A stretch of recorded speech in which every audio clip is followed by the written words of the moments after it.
Olá, amigos. Esse é o Repórter Antiquado, um serviço público da Restauradora Antiquados ao Tempo, que às sextas-feiras traz um tema novo relacionado à história. E o tema da semana será sobre a Rádio Bandeirantes. Se gostar desses temas relacionados à história, antiguidades e ao colecionismo, e quiser ajudar o canal a crescer, inscreva-se no nosso canal, ative as notificações. Se gostar do conteúdo a seguir, deixe seu like. E quer acompanhar? Após a vinheta.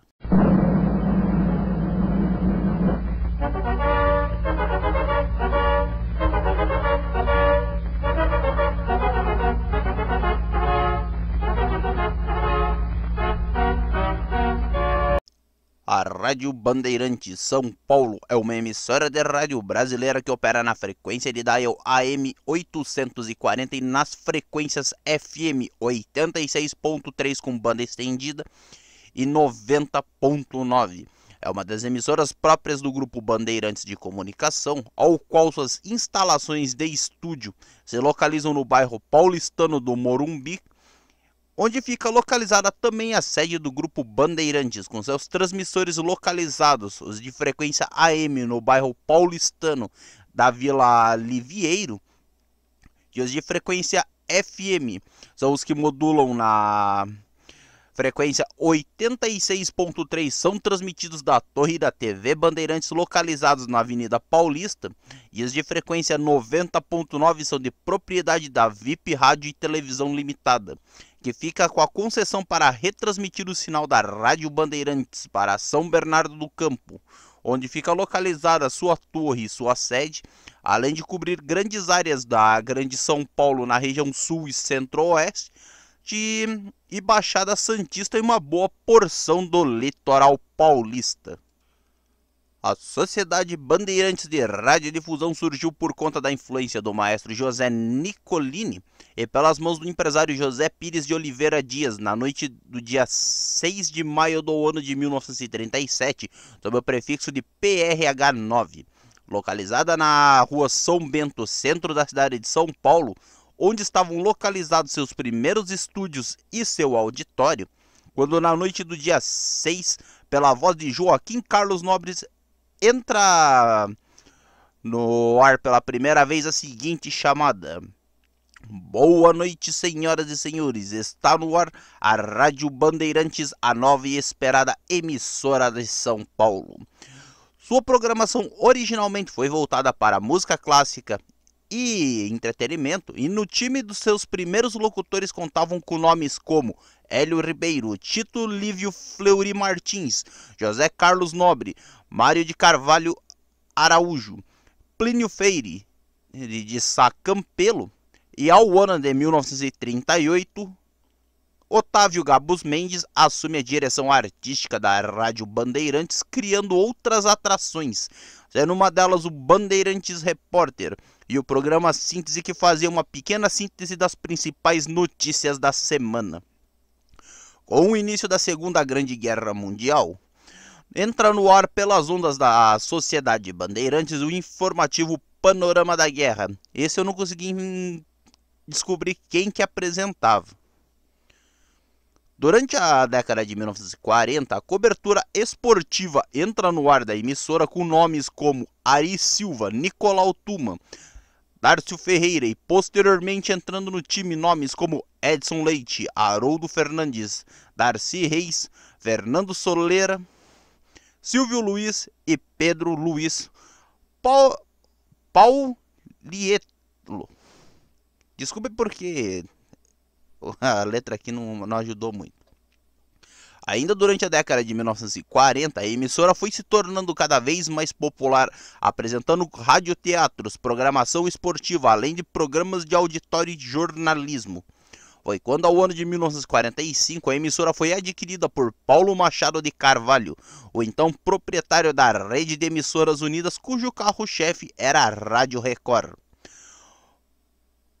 Ao ano de 1948, foi quando Paulo Machado de Carvalho vende a emissora para o empresário Ademar de Barros.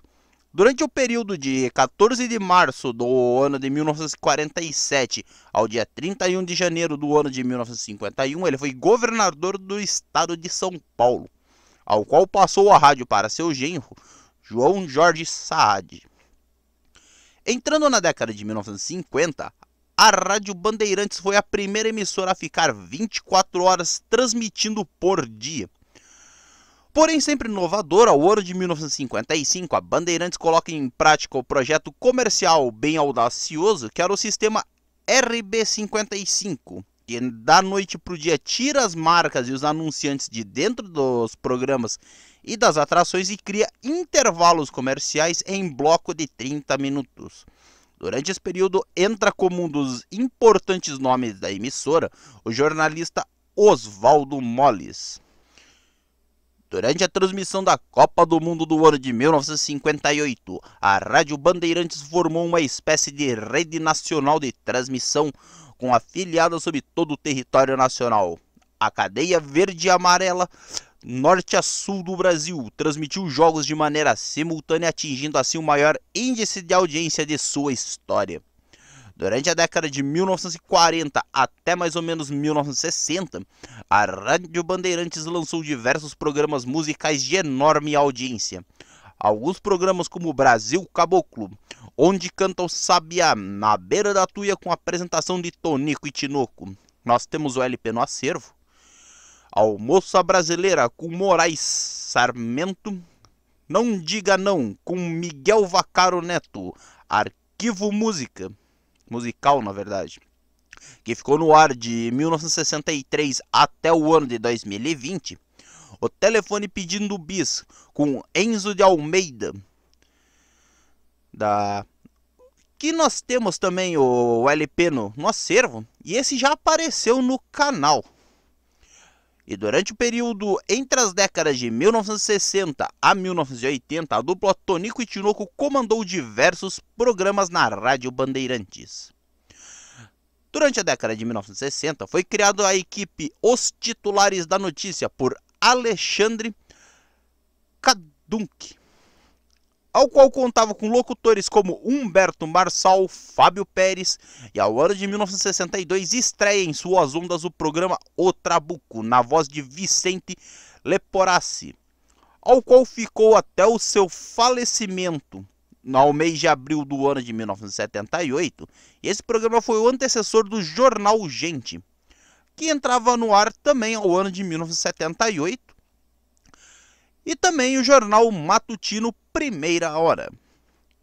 Ao ano de 1963, Fiore Gigliotti montou o Escrete do Rádio, que foi líder de audiência por vários anos seguidos, sendo que nesta época os locutores esnobavam falando inglês, referindo-se à seleção brasileira como Scratch.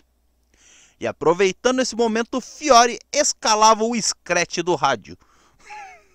Ele aproveitou o que o pessoal falava como meio que para rebaixar a seleção brasileira, para criar um programa. E isso é genial. Entrando ao ano de 1972, quando Hélio Ribeiro lança o programa Correspondente Musical, que posteriormente teria seu nome alterado para Poder da Mensagem, e no ano seguinte novos programas noticiosos como O Pulo do Gato com Gia Júnior, e posteriormente assumiu a direção do programa o José Paulo de Andrade, além de Ciranda da Cidade. A transmissão em FM da Rádio Bandeirantes foi iniciada ao ano de 1975 na frequência 96.1 e hoje é uma faixa utilizada pela Band FM. E em agosto de 99, iniciaram as transmissões em frequência 90.9 com antena instalada em São Bernardo do Campo e não na tradicional torre da TV Bandeirantes.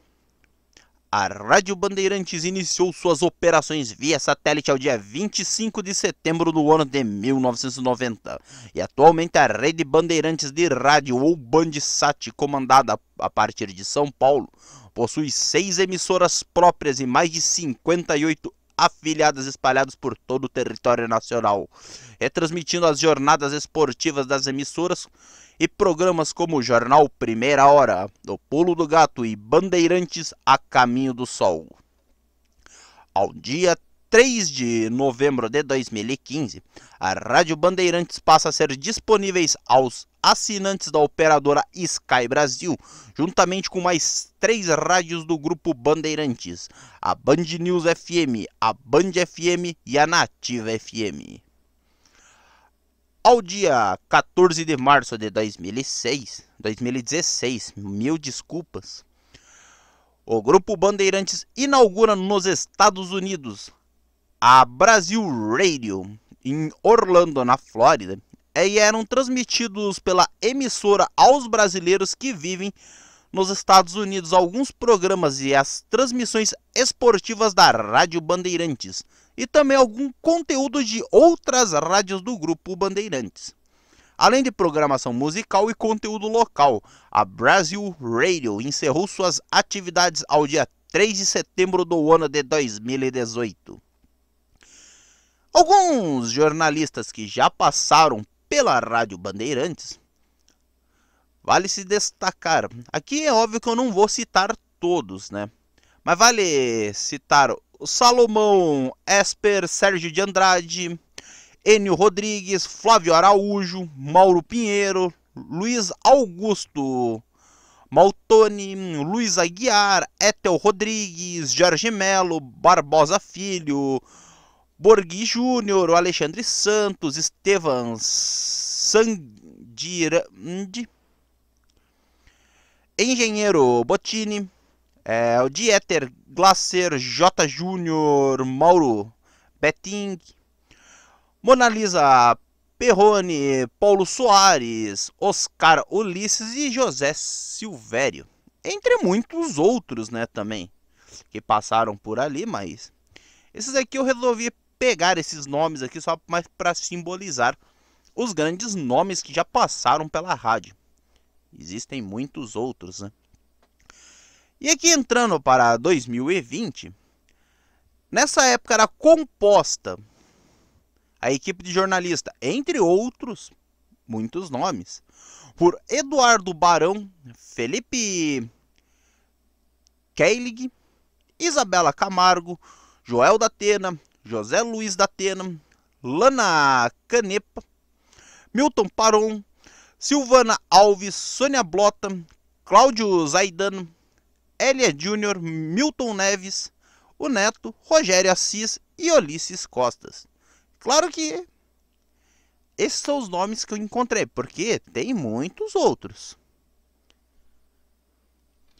E em junho do ano de 2022, iniciaram as transmissões na banda estendida em 86.3 FM. Em outubro ainda do mesmo ano, a emissora oscilava entre a terceira ou a quarta rádio jornalística mais ouvida da cidade de São Paulo, entre as 4 emissoras jornalísticas da capital paulista. Ela integra a rede Bandeirantes de rádio e televisão, que inclui também a rede Band News, que atua na frequência FM na rádio, o canal por assinatura Band News TV, ambos dedicados exclusivamente ao jornalismo, de propriedade atualmente do neto de Ademar de Barros, que é o Johnny Saad, que preside o grupo do qual a rádio faz parte. Então é isso, amigos. Eu escuto a Band News. Vira e mexe é o que eu estou escutando quando a gente está trabalhando. Ou é isso ou é música. Normalmente é o que eu estou escutando. Ou a Band News na frequência FM, ou mesmo a AM 590, que é a difusora aqui na região onde eu moro. São as duas rádios que eu escuto.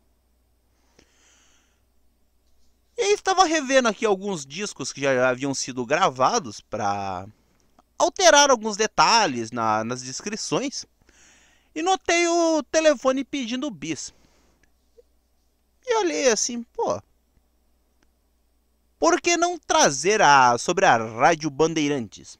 Que, querendo ou não, ela foi citada no nosso vídeo sobre a história da Era de Ouro do rádio brasileiro, assim como diversas outras rádios foram citadas, inclusive outra que nós temos vídeo no canal, que é a Rádio Clube Paranaense, que é uma das primeiras emissoras do Brasil. E aí a gente resolveu escrever e trazer esse vídeo para os amigos. Espero que tenham gostado. Se gostou do conteúdo e quiser ajudar o canal a crescer, inscreva-se no nosso canal, ative as notificações, marque em todos, assim você pega o nosso conteúdo quentinho quando mesmo sair do forno e nos auxilia a levar conteúdos como esse à plataforma. É de graça, você não paga nada e nos ajuda um bocado. Gostou do que acabou de assistir? Acha que nós merecemos seu like? Deixe seu like é importante para o engajamento do canal e distribuição de nosso conteúdo pela plataforma. E assim como a sua inscrição é gratuito, você não paga nada e nos ajuda um bocado. Não gostou de alguma coisa relacionada ao vídeo? Acha que a gente não leu direito, não gostou da minha voz, alguma coisa assim? Se achar que nós não merecemos seu like, o YouTube não detém mais a função dislike, mas só clicar em não gostei ou simplesmente não clicar em nada. E é isso, meus amigos, muito obrigado por assistir essa transmissão no canal Antiquado ao Tempo. Eu sou Elton Rodrigues, o seu repórter antiquado. Até uma próxima transmissão e tchau!